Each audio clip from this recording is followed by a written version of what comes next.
La función de la educación ha sufrido diversas transformaciones por distintas situaciones y circunstancias históricas y sociales. En un primer momento, la vida educativa era entendida como una forma de instruir a los individuos de cierta comunidad, en tanto les eran transmitidos distintos conocimientos y saberes compartidos.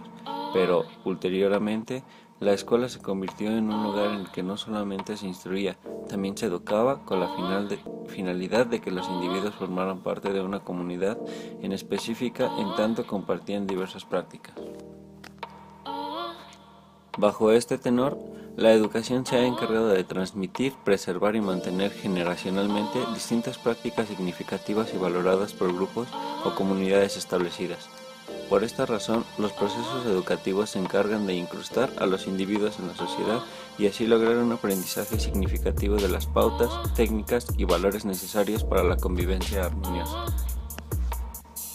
En este proceso, la familia juega un papel preponderante, siendo el primer ambiente social por el cual el niño entra en contacto con aptitudes fundamentales como hablar, caminar, seguir reglas, así como aptitudes secundarias, siendo ejemplos del aprendizaje de valores, de creencias, de hábitos, entre otros. Por otro lado, la educación institucionalizada o formalizada, siendo esta la que se da en instituciones distintas a la familia como la escuela primaria, secundaria, etc., tiene como propósito la transmisión de conocimientos generales y universales. Además, la enseñanza de las habilidades requeridas para su adquisición y posterior aplicación o expansión. En todo el devenir educativo se ven inmersos distintos factores que afectan a la educación, siendo la tecnología o el proceso tecnológico de la época uno de los más estrechamente vinculados.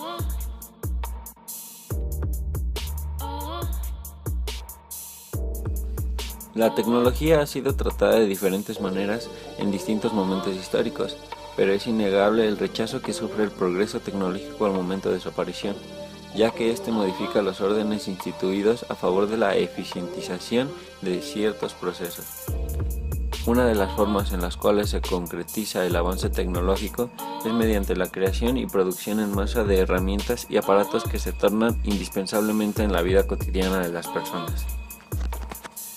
Es innegable la gran influencia que tiene la tecnología en la sociedad, siendo un determinante en la toma de decisiones políticas y legales, al igual que en la estructuración misma de la población.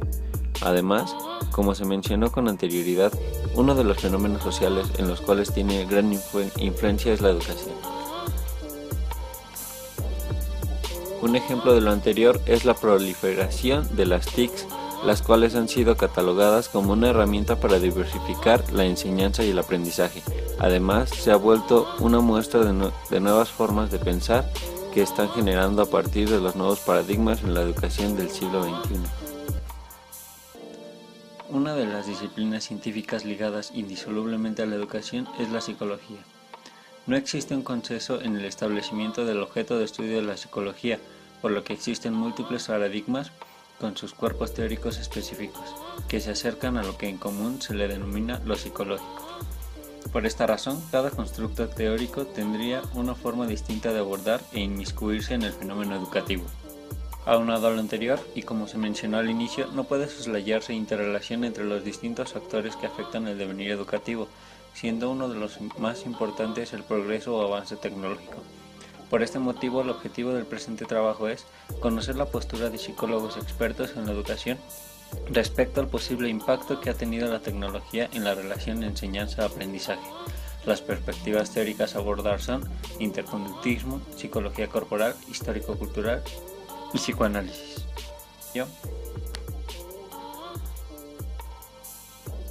Así bien, la perspectiva sociocultural entiende a la educación como un espacio que tendría como meta final promover el desarrollo sociocultural e integral del alumno, en donde la cultura proporciona a los miembros de una sociedad las herramientas necesarias para modificar su entorno físico y social. Por otro lado, desde esta teoría, al igual que la interconductista, se pretende que sea en este espacio donde se transmitan los conocimientos acumulados y culturalmente organizados por generaciones. Desde esta perspectiva, el papel de la educación no solo es con fines de aprendizaje académico, sino también personal, en donde el alumno tiene un papel activo. Con relación a esto, un experto nos hablará más del tema.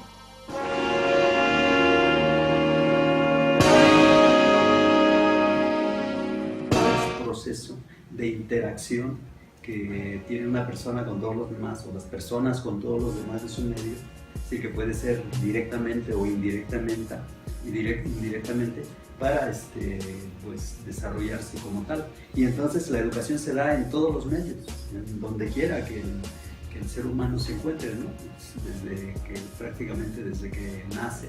En la familia, ese es un contexto en el que hay una educación, con los compañeros, con los amigos, en el deporte, en las organizaciones, en fin, en todo tipo de interacción social que haya, hay una educación. El psicólogo, yo creo que tendría que velar por ese proceso de que no sé, el alumno, el niño en general, o con quien estuviera trabajando cuestiones de educación, a los padres también, que se apropiaran de las cosas, que hicieran parte de él eso que se está pretendiendo enseñar, ¿no? o formar, y no solamente que lo repitan, ¿no? Por un lado. Y pues bueno, él tendría que, parte del psicólogo es lo que nosotros hicimos también, pues es bueno saber de dónde se parte, es decir, cuál es el nivel de desarrollo de la persona con la que se está trabajando, que sería como un diagnóstico, diagnosticar el desarrollo de las personas. La otra es la cuestión pues bueno, saber diseñar estrategias para intervenir de manera particular o grupal, comunitario también con las personas, evaluar los procesos de avance de las intervenciones que se estén haciendo, la cuestión de la investigación también, la investigación de los temas que son importantes, no sé, la difusión de los conocimientos, la estructuración de lo que fue una experiencia de intervención. Yo creo que nadie lo puede negar, los impactos son grandes, pero bueno, también yo creo que hay de todo, en todas direcciones, ¿no? Para algunos hay unas críticas de autores que yo creo, estoy de acuerdo con eso, de que a veces la tecnología trata solamente de eficientizar, por ejemplo, ese proceso de que los alumnos aprendan a repetir cosas, decir, bueno, pues ahora las cuestiones digitales yo lo hago con jueguitos, pero para que él repita cosas. Por ejemplo, esas cuestiones de las matemáticas, ¿no? Eso de, incluso a veces en el metro yo he visto que hay hasta videos o canciones para que los niños se les quede, pero solamente de manera mecánica, no el proceso de comprender realmente lo que es la multiplicación, o sea, en este caso de las tablas de multiplicación, etcétera, ¿no? Entonces la tecnología sirve para eficientizar el aprendizaje, pero bueno, muchas veces se queda solamente en ese nivel de hacer aprender al alumno lo que aprenda, ¿no?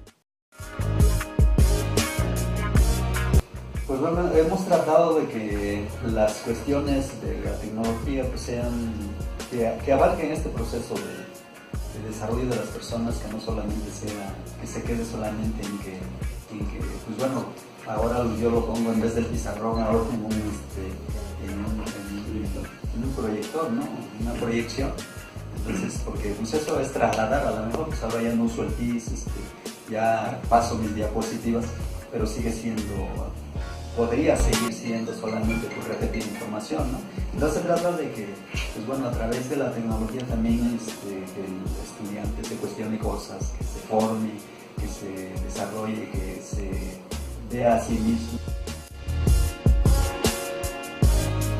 Sí, yo creo que hace falta, más allá de los programas que hay o de las estrategias que hay para el niño o en general la persona pueda como acordarse, repetir más cosas, sí, que bueno, realmente lo implique a él, es decir, su desarrollo como persona total, y no solamente en cuestión de aprenderse X cosa, ¿no? Sino pues también para él qué le sirve, en qué sentido se forma él a partir de lo que él está aprendiendo. Yo creo lo que hace falta todavía como que desarrollar más en las cuestiones de la tecnología.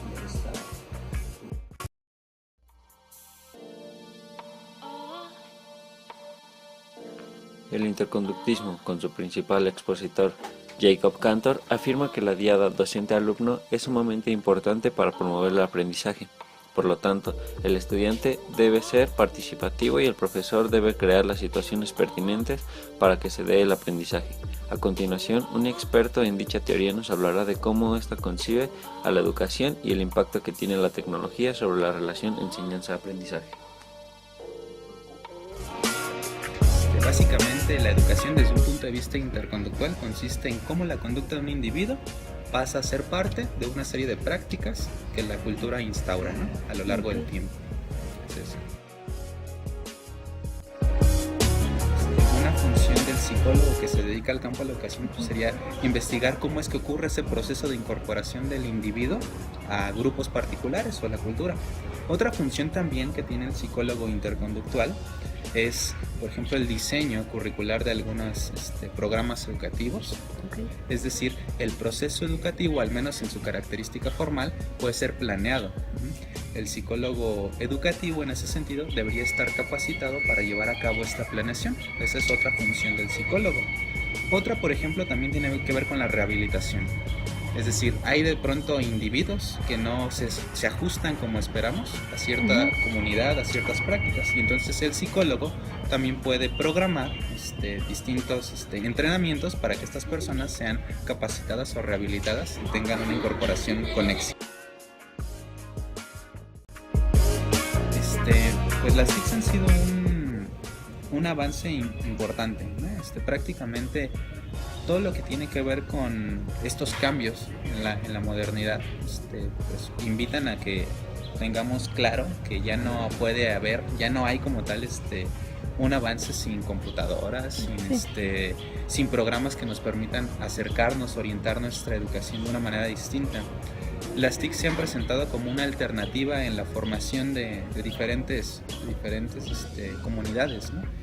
Yo, por ejemplo, estoy cada vez más convencido que si no le pido a los estudiantes que lleven a cabo ensayos por computadora, que realicen mapas conceptuales, que busquen información pertinente en las en los diferentes accesos o sitios donde pueden descargar artículos de buenas fuentes, pienso que la formación estaría completa. Es decir, las TICs como tecnologías son herramientas que hoy en día no pueden pasar desapercibidas, y que si el estudiante no aprende a manejarlas y el profesor no sabe enseñar al estudiante a manejarlas, difícilmente va a tener una formación completa. Sí, el mundo actual ya no puede pensarse sin las TICs. Pienso que el docente de psicología tiene que enseñar psicología, no enseñar a usar la computadora, ¿me explico? ¿El docente de psicología puede enseñar la psicología a través de la computadora? Sí, por supuesto. Pero es parte del alumno, debe ser una iniciativa del alumno hacer uso de las tecnologías, de la información y de la comunicación. Yo en mi caso, por ejemplo, no estoy ahí con los estudiantes a ver, saquen aquí sus computadoras, vamos a meternos a algún tipo de aplicación que sea necesaria, pero sí podría sugerirles que, por ejemplo, en la elaboración de una tarea, ocupen algún programa como CIMAP Tools, por ejemplo, que se encarga de hacer mapas conceptuales, o por ejemplo que ocupen más habilidades de PowerPoint o de Word, ¿no? Creo que lo que tiene que enseñar el profesor siempre es psicología, pero que puede hacer uso de distintos medios para enseñar la psicología. Yo creo que las TICs pueden ser incluso un beneficio para el profesor, o sea, no solo para el alumno.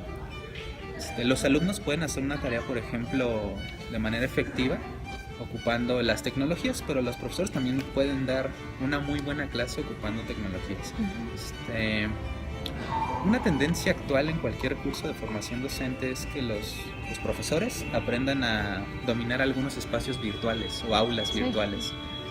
Estas aulas virtuales pretenden ser una circunstancia más de enseñanza, que ellos tienen como una opción para que sus alumnos aprendan psicología en este caso.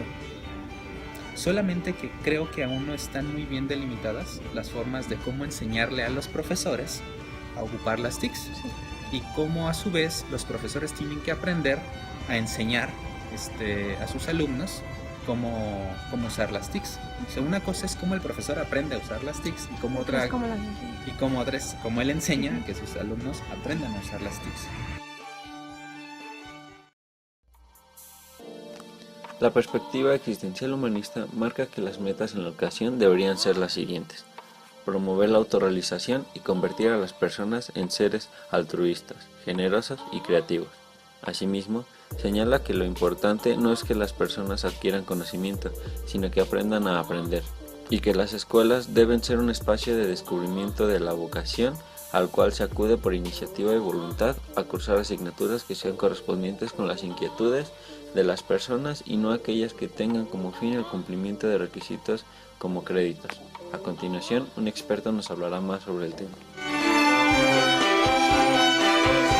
Bueno, el hecho de educar y el hecho de aprender es un acto compartido. No se puede dar un protagonismo ni a la figura del profesor ni a la figura del alumno. Como todos ustedes saben, pues históricamente siempre se ha manejado desde el enfoque de vista más tradicional, desde el punto de vista más tradicional, que la figura del profesor es la del protagonista, ¿no?, del hecho educativo.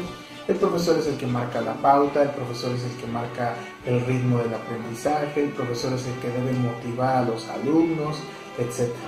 Después, al surgir otras perspectivas un poco más libres, por ejemplo el método de Maya Montessori o el modelo de Summerhill en Inglaterra, ya hablan de un imperio del alumno, ¿no? El alumno ahora se empodera dentro del acto educativo y ahora el alumno es el que tiene la capacidad de elegir qué aprender, cómo aprender, dónde aprender y de qué manera llevar su propio ritmo. Desde la perspectiva existencial humanista, desde el enfoque centrado en el alumno, se habla de un aprendizaje compartido donde tanto el profesor como el estudiante, ambos, tienen una posibilidad y una capacidad de aprender dentro del salón de clases. Ya no se habla de que el profesor sea el que lleve el rumbo estricto de los contenidos que se tienen que utilizar o aprender en un salón de clases, sino que ahora se convierte en un facilitador del aprendizaje. Ahora el profesor proporciona recursos al alumno, los medios al alumno para que aprenda.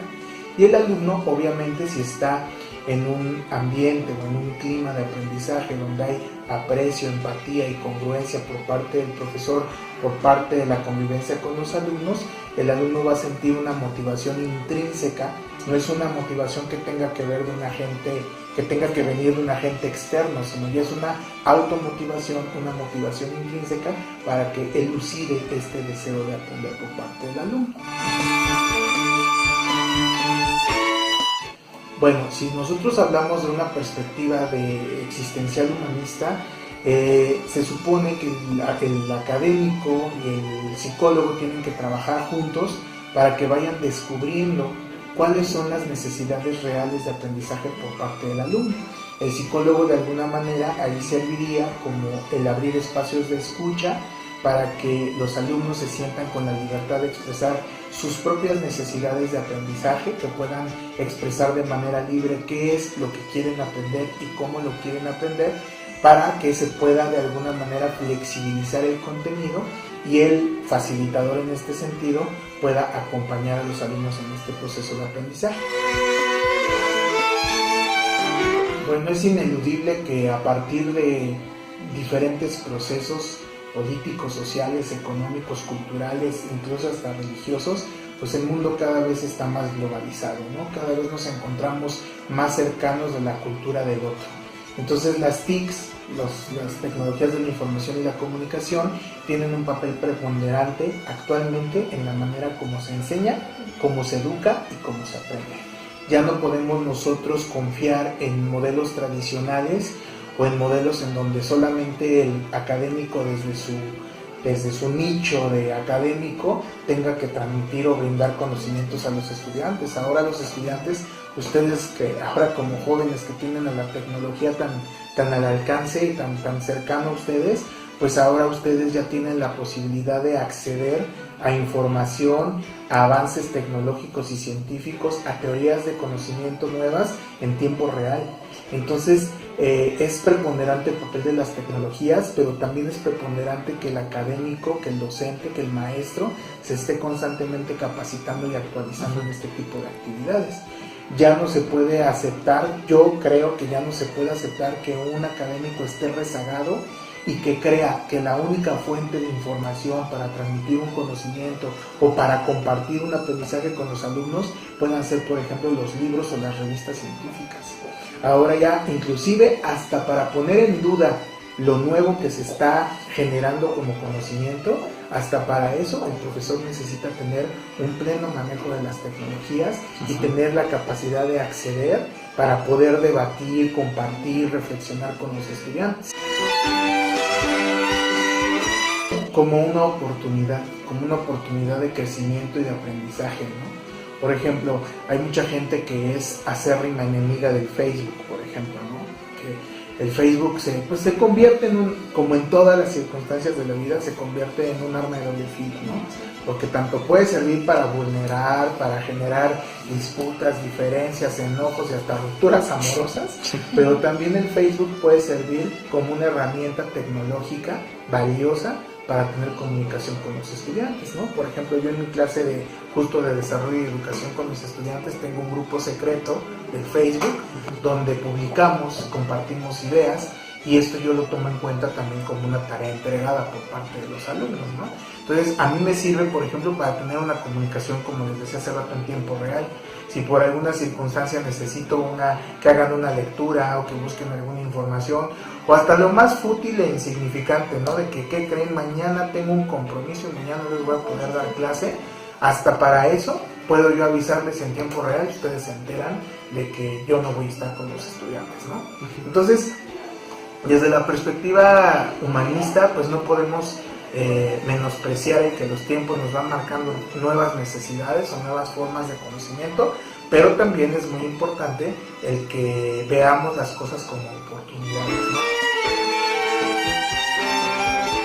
Pues yo, afortunadamente, yo sí puedo decir, sin sonar jactancioso ni presumido, pero sí puedo decir que he utilizado las TICs. Por ejemplo, ahorita, bueno, me pueden corroborar con mis alumnos, toda la carpeta de archivos de las lecturas que mis alumnos están llevando a cabo en el semestre están en un Drive. Utilizo el grupo secreto del Facebook para estar en comunicación con ellos. De hecho, la semana pasada me acaban de hacer una tarea de hacerme una pequeña cápsula, un video pequeñito, y lo subieron a YouTube, y de YouTube tuvieron que jalar el link para pegarlo ahí como un post en Facebook. Entonces, sí me ha servido. Por ejemplo, mis registros de calificaciones yo los tengo en Drive, entonces constantemente voy ahí actualizando mi listita para registrar las tareas, los trabajos, las exposiciones de los muchachos. Entonces creo que ya, inclusive yo me atrevería a decir que ya es necesario, o sea, no es como una opción. Yo creo que debemos verlo como algo obligado, ¿no? El que los profesores manejemos estos recursos que son valiosos, al final del día son recursos valiosos.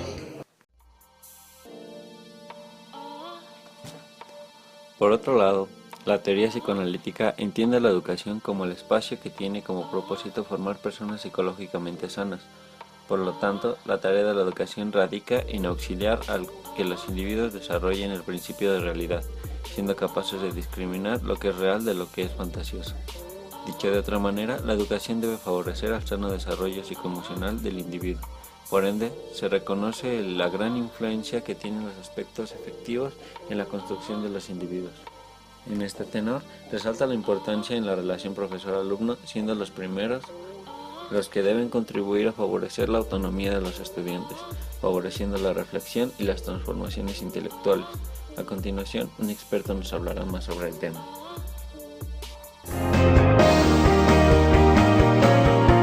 El psicoanálisis, bueno, hay una larga tradición de investigación psicoanalítica sobre educación y psicoanálisis. Ya desde Anna Freud y algunos otros había trabajado en el campo de la educación. Sin embargo, digamos, la importancia que es todos los problemas que tienen los sujetos o el proceso de aprendizaje, no analizado desde el punto de vista intelectual, sino desde el punto de vista afectivo, emocional, inhibiciones, pues ha sido como que un campo que el psicoanálisis siempre ha privilegiado, ¿no?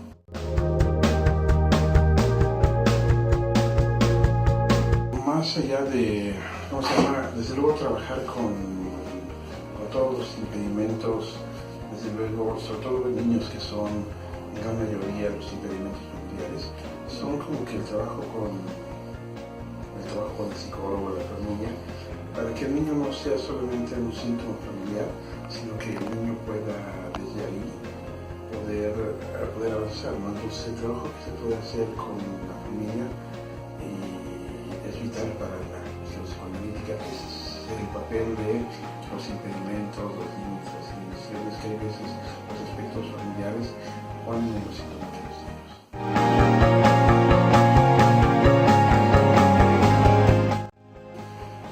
Yo digo que la tecnología en el campo educativo, yo creo que desde luego Skinner soñaba que la tecnología tuviera un gran impacto, ¿no? Las famosas máquinas de enseñanza eran el sueño dorado de Skinner y creo que en parte se ha cumplido, ¿no? Pero desde luego si el impacto de la tecnología, digo, sí, claro, desde luego todos reconocemos que tiene un impacto.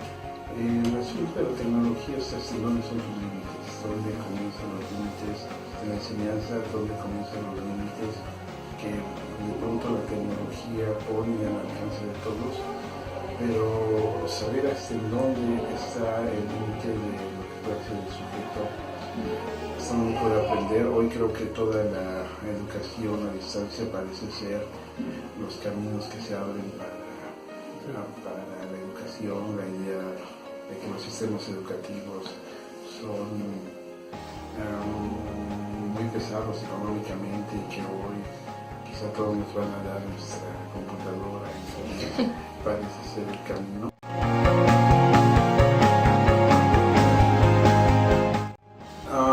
Pues es una buena pregunta. Yo creo que la tecnología, yo siento que no he utilizado mucho la tecnología en realidad. No me gusta el Face, no me gusta, yo creo que todo el mundo trabaja mucho en sus segmentos, ¿no? Luego por la vida privada. Entonces quizá no he trabajado mucho en esos aspectos en realidad, pero para mí es un tema nuevo trabajar eso. Hoy que todo el mundo te pide trabajo con las TIC, ¿no? Las tecnologías. Quizá yo una vez en alguna discusión con que se llevan esas cosas, quizá me debo de poner que soy un profesor tradicional, ¿no? En el sentido de que utilizo estos elementos. No sé, nunca he pensado cómo darles un nuevo giro. Para el caso de la psicología corporal, entiende la educación como un espacio en el cual se busca que los individuos se formen de acuerdo a lo que el Estado necesita de ellos.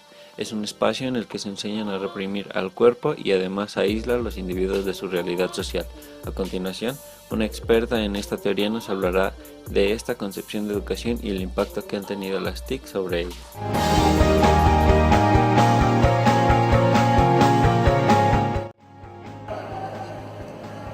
Desde el momento que partimos que el hombre es una unidad, se entiende ese cuerpo como unidad, abordamos todo el proceso social en el que está inserto y la educación como parte de este proceso. Entonces la educación viene siendo una parte fundamental porque es desde un proyecto de nación donde se instaura qué tipo de sujeto se necesita, qué tipo se debe de formar para las necesidades de ese proyecto de nación.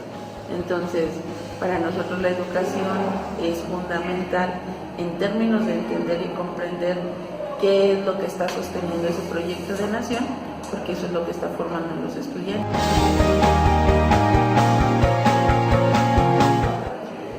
Nosotros estamos viendo como un factor decisivo el papel del psicólogo en términos que cuando tú entiendes y comprendes cómo va todo este proceso, entonces puedes trabajar con la institución, puedes trabajar con maestros, con alumnos, con diferentes niveles para que el proceso sea, no sé si llamarlo más fluido, es decir, si nosotros entendemos que el problema en el proceso de enseñanza-aprendizaje está sostenido, sesgado por un proyecto que tiende más a la cognición, a la memorización, a la repetición, pero esto a su vez se ve violentado, sostenido por todo el encimamiento que tienen los estudiantes desde muy pequeños hasta grandes, entre su vida personal, emocional, el impacto de la tecnología que ha tenido en ellos. Entonces, esto ha ido como demeritando cada vez más en la capacidad de apropiación del conocimiento que se tiene. Entonces, en ese sentido, el papel del psicólogo a nivel educativo está en varios niveles, ¿no? Desde cómo se gesta el proyecto educativo, que se sostiene y demás, en términos de los profesores, que son los que enfrentan directamente el proceso en el ámbito educativo, cuáles serían como las circunstancias y todo esto que atraviesa, porque también están atravesados por todo un proceso individual personal y los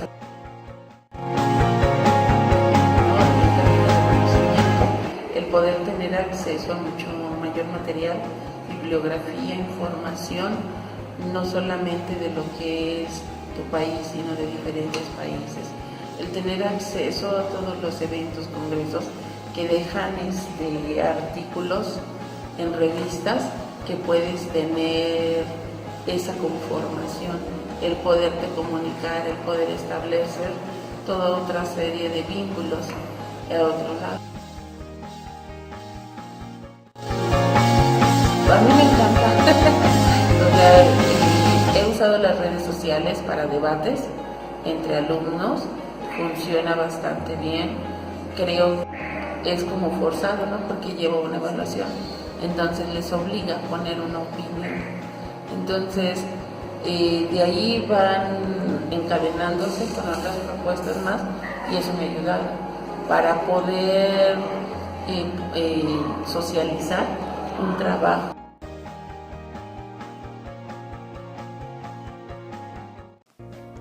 Como se puede observar, la educación es un proceso dinámico en el que cada uno de los agentes involucrados juega un rol importante para que se consolide el hecho educativo, aunque como se observó anteriormente, cada una de las teorías psicológicas pone un énfasis distinto, ya que sea en las técnicas para la enseñanza, generando modelos educativos, así como los roles explícitos e implícitos que se ven involucrados en dicho proceso educativo, que implican responsabilidades únicas o compartidas para que ocurra el aprendizaje.